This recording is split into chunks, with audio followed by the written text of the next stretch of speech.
Assalamualaikum warahmatullahi wabarakatuh. Hadirin yang berbahagia, acara berikutnya sambutan Kepala Badan Pelindungan Pekerja Migran Indonesia, Bapak Beni Ramdhani.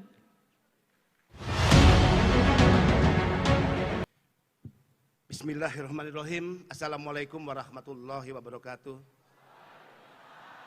Salam sejahtera bagi kita sekalian. Om Swastiastu, Namo Buddhaya, salam kebajikan. Yang terhormat Wakil Presiden Republik Indonesia, Bapak Kiai Haji Ma'ruf Amin, tokoh besar bangsa ini yang insya Allah setiap kata dan tindakannya akan menjadi teladan bagi kita semua, anak-anak bangsa Indonesia. Dan yang saya muliakan, para pekerja migran Indonesia dan PMI Purna Indonesia.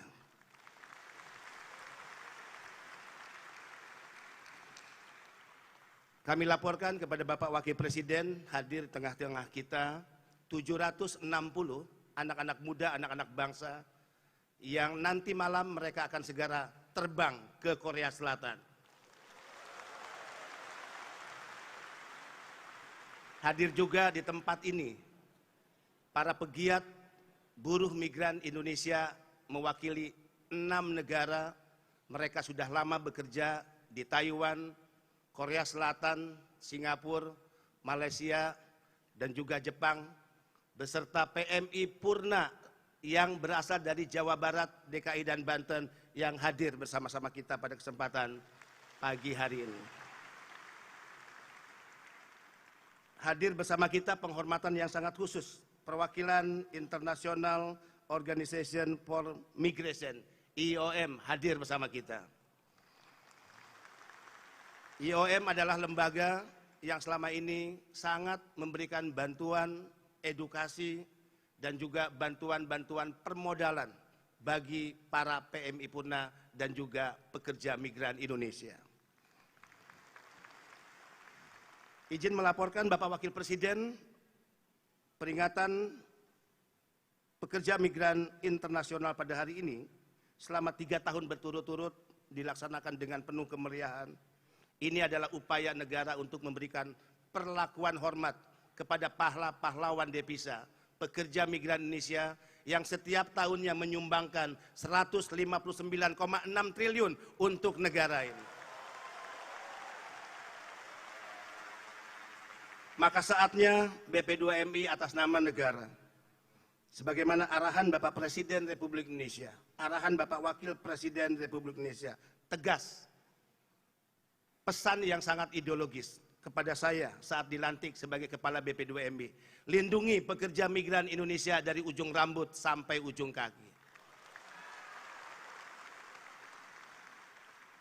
Di panggung terhormat, mimbar peringatan pekerja migran internasional ini, setelah kita memahami secara ideologis, kesadaran yang muncul bagi kita adalah tidak ada lagi penindasan, tidak ada lagi penghilangan hak-hak para pekerja migran, tidak ada lagi perilaku yang memandang remeh dan melihat sebelah mata, dan juga perlakuan-perlakuan yang tidak senonoh yang merendahkan martabat para pekerja migran Indonesia. Jika dengan 159,6 triliun per tahun sebagai sumbangan devisa terbesar kedua kepada negara ini, maka negara BP2MI jujur harus mengatakan negara berhutang besar kepada para pekerja migran Indonesia. Hutang besar negara itu atas arahan Bapak Presiden dan Wakil Presiden kami wujudkan dalam bentuk penghormatan. Pertama, berbagai regulasi yang kami keluarkan adalah regulasi yang menunjukkan negara hadir dan berpihak kepada para pekerja migran Indonesia. Pelayanan-pelayanan yang kami lakukan kepada pekerja migran adalah pelayanan yang bersifat cepat, mudah, dan murah. Tidak boleh lagi ada pelayanan yang dengan sengaja mempersulit urusan-urusan para pekerja migran Indonesia. Dan berbagai bentuk fasilitas istimewa. Saya ingin laporkan kepada Bapak Wakil Presiden, telah dibangun 8 launch di 8 bandara internasional dan 2 launch akan dibangun di 2 bandara internasional di tahun 2024. Launch penghormatan khusus tempat istimewa untuk para pekerja migran Indonesia. Mereka yang berangkat ke luar negeri dibekali dengan credential letter. Jika kita menyebut credential letter di negara ini, hanya ada satu pihak yang bisa memegang credential letter, yaitu duta besar ketika bertugas di luar negeri. Dan di era ini, pekerja migran Indonesia dibekali dengan credential letter ketika dia berangkat ke luar negeri. Di setiap bandara internasional, tidak hanya LON, pekerja migran Indonesia masuk ke tanah air, kembali dari luar negeri atau akan berangkat. Mereka juga disiapkan jalur khusus yang disebut fast track, penghormatan istimewa setingkat ofisial diplomatik untuk para pekerja migran Indonesia. Kami juga sudah berjuang dan alhamdulillah direspon dengan positif oleh Bapak Presiden. Terkait keluhan banyak pekerja migran Indonesia tentang barang-barang kiriman mereka. Yang selama ini mereka di pelabuhan dan di bandara sering mendapatkan perlakuan diskriminatif. Pajak yang dibebankan kepada mereka terlalu berat, sehingga usul BP2MI yang telah disetujui pemerintah adalah pekerja migran Indonesia dalam setiap kiriman barang ke tanah air dalam 1 tahun mendapatkan keringanan relaksasi pajak sebesar 1.500 US dollar. Atas perjuangan BP2MI, tidak sedikit pekerja migran yang tiba di tanah air dipersulit mengalami antrian panjang dengan urusan administrasi, email, handphone. Alhamdulillah perjuangan kita disetujui oleh Bapak Presiden. 2 handphone milik para pekerja migran Indonesia dibebaskan dari biaya dan administrasi emailnya. Ada 3 mimpi kami Bapak Wakil Presiden yang mudah-mudahan ini segera bisa diwujudkan. Undang-Undang 18 2017 tentang pelindungan pekerja migran Indonesia, pasal 30 ayat 1, bunyinya tegas, pekerja migran Indonesia tidak dapat dibebani biaya penempatan. Tapi hingga hari ini, untuk urusan paspor mereka masih bayar, mengurus visa mereka masih bayar, medical check up mereka masih bayar, biaya pelatihan mereka harus bayar, biaya tes psikologi mereka juga harus bayar. Semua itu sangat membebani para pekerja migran Indonesia. Negara belum mampu mewujudkan perintah undang-undang, yaitu PMI tidak dapat dibebani biaya penempatan.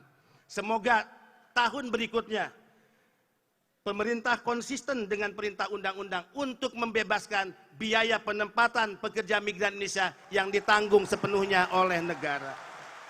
Secara matematik, jika keberangkatan PMI setiap tahun 270.000, jika jumlah biaya penempatan per PMI 30 juta, maka negara hanya mengeluarkan investasi 8,2 triliun setiap tahunnya untuk pekerja migran Indonesia.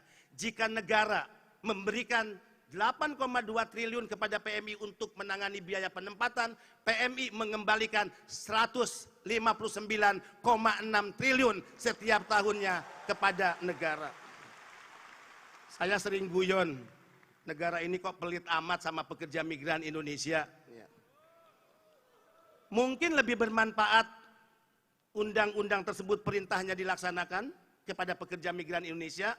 Lebih jelas pekerja migran Indonesia menyumbangkan devisa daripada penganggaran yang kemudian juga dikorupsi oleh para koruptor-koruptor yang masih ada di negara ini. Mimpi yang kedua Bapak Wakil Presiden, sekiranya negara bisa mengalokasikan dana abadi untuk pekerja migran Indonesia.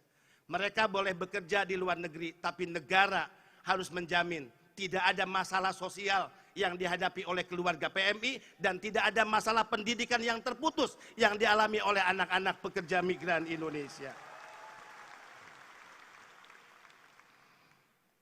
Harapan-harapan ini kita sampaikan secara resmi kepada Bapak Wakil Presiden. Kita berharap negara semakin memberikan perlakuan yang lebih baik kepada para pekerja migran Indonesia.